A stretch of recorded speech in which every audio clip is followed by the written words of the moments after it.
Hello everyone, this is Ravi Kaushik. I lost my sense of smell and slowly my sense of taste. For almost last 10 years, I was not able to enjoy food like you do because it was tasteless for me. Doctors called it problem of sinus, allergies, polyps, but it happened due to the air that I was breathing. I grew up in Delhi and that explains a lot.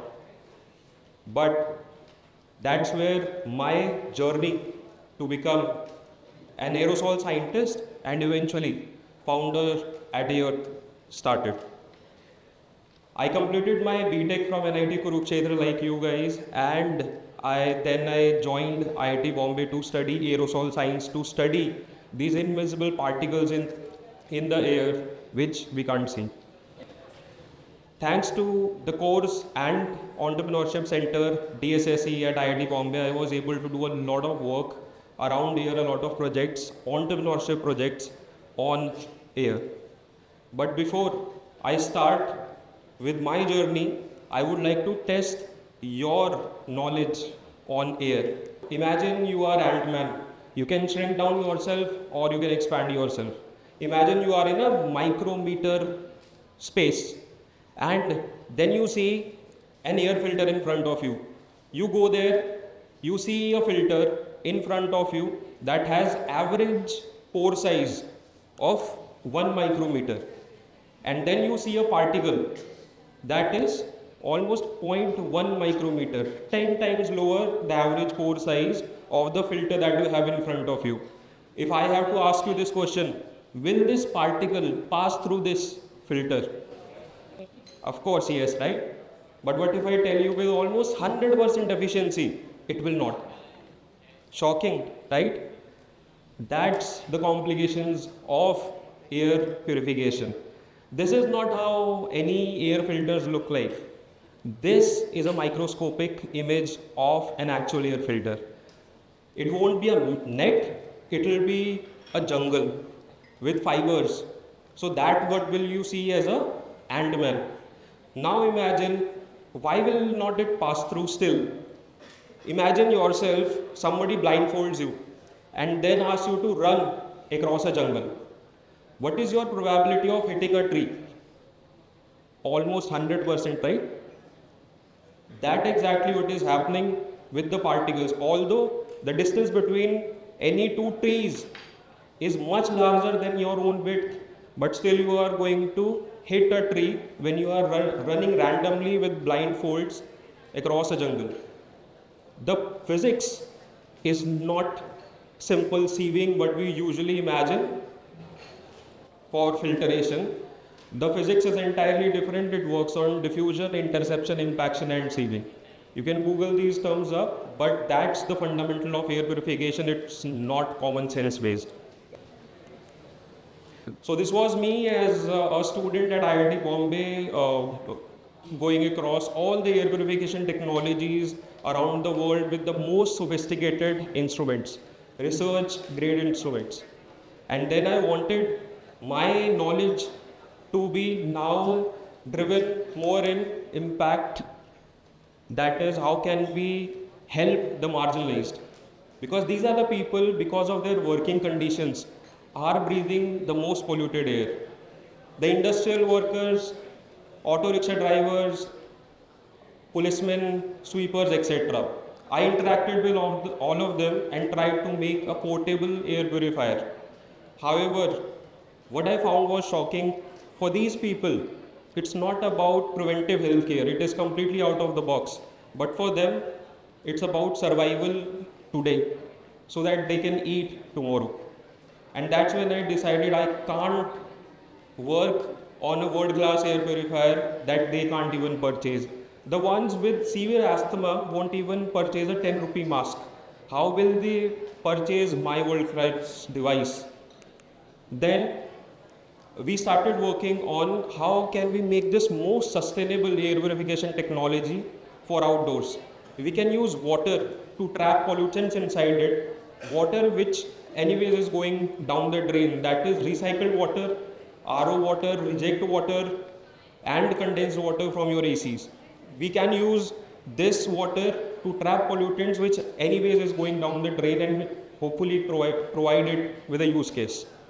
So we again tested, did a lot of study, figured out it works. We were able to find how we can even deactivate germs in the air. But after a lot of struggle, we were not able to raise funds. And that's when I learned the most important lesson of my life. That is, if you are building something for everyone, it will be for no one and nobody is going to pay for it. Then we understood, okay, we can't go outdoors, but can we go indoors? Can we shrink the technology and make it for indoors? Again, did a lot of study, experimentation, etc. Discussed with people, interacted with potential customers and users to find adding water is such big inconvenience for people that they are never going to use such a technology, however sustainable it may be. So again, we can't be working on such a technology, but by that time I understood air pollution can make this a reality. But also my time at IIT Bombay was coming to an end in 2019. So I also had to figure out what to do with my life. I decided not to sit in placements. And my parents, my then girlfriend were super unhappy with my decision. Although later I got married to the same girl. So guys, some good news that love and entrepreneurship might go hand in hand. But again, coming back to where I had to decide not to sit for placements, luckily I got an EIR fellowship, Entrepreneur in Residence fellowship at Social Alpha, kind of a dream job for any wannabe entrepreneur. So you don't have to report to anybody, you can work on whatever you want to, but you will get monthly salary. So 8 people were selected across India. I was one of the fortunate ones, and I worked on air pollution. Then Earth was born in 2020, where we developed the most advanced antimicrobial air purifier, much better than any other purifier in the market. Did that for 2.5 years, raised funds, grants, from prototype to various other prototypes to market ready product.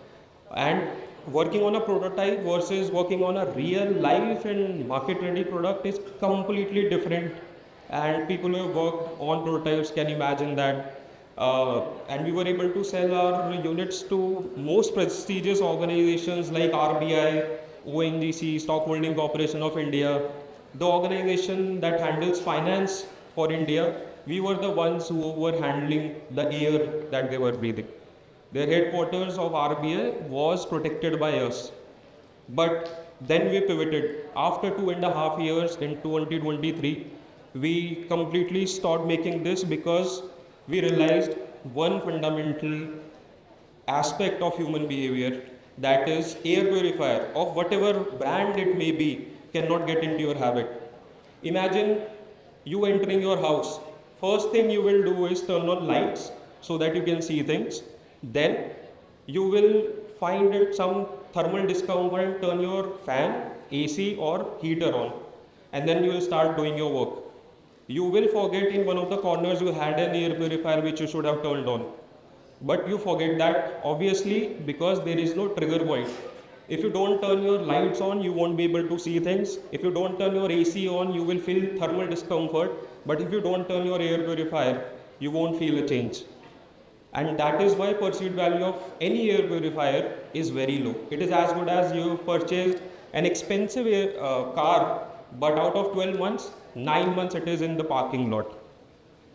That's when we completely shifted. And again, imagine your day. You wake up around ACs, you then get into your car or metro surrounded by ACs. You get here in this auditorium or your classroom, in your offices, around ACs. Then again you go back to your home, sleep around ACs. What if these ACs can deliver clean air? Are these ACs giving clean air? I thought it should because very expensive, right? But turns out they are worthless. The filters in any AC are completely worthless. They cannot protect you from any particles that can actually go inside your lungs and create problems for you and for your family. That's when we understood we have to stop the air purifier that we were making and completely shift to ACs, because that's already in your habit. Can we create something at marginal cost which can get into people's habit?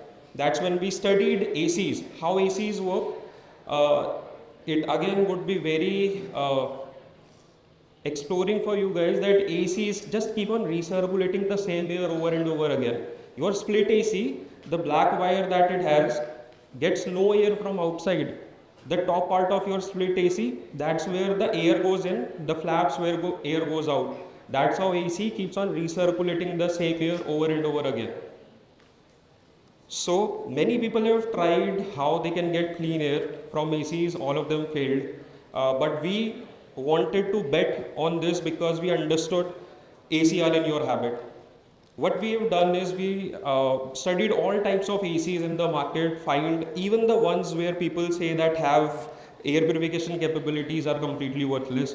We literally went outside the box. We took air purifier filter, put on top of your AC, the inlet part. We thought it to be a platform where we can build something, and that's what we have built,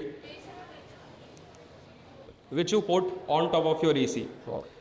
However, we still face the challenge of cooling. So cooling got disrupted. That's when the aha moment came. We further analyzed any air purifier and an AC. Found both are the same. Both have a body that has a fan filter. Only thing is your AC would have a cooling coil.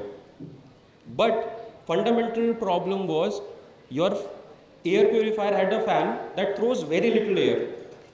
But here your AC that throws really large air but with worthless filter. To give you a comparison, 200 meter cube per hour from your air purifiers, 1000 meter cube per hour coming from your AC, 1.5 ton AC. That's when we figured out we don't have to clean the entire air of AC. Only 20% will give us same air quality as that of expensive air purifiers. That's when we figured out we can create a leaky system. This goes completely against the fundamental principle of air purification that we have to have a airtight or no leakage. We were the first one in the world to develop a leaky system which covers only 50% of the inlet air and still gives you clean air as that of an expensive air purifier. Guys, this is me. This is mesh filter which you have in your AC. PM filter, which most of the companies say that can protect you from PM or particulate matter. Then these are AC filters, third AC filters off the shelf product. And then fourth is R filters, which are 3D filters. But when you expand them, when you unfold them, they are the biggest AC filter in the world, can even cross the ceiling of your house. Now with 50,000 installations across India, tested from the best institutions across India, that is IIT Bombay, Kanpur and Delhi. We were the first one and only technology to have tested against at Bureau of Energy Efficiency certified lab. And that's the journey how a student in a lab is now changing how the world breathes. Thank you very much.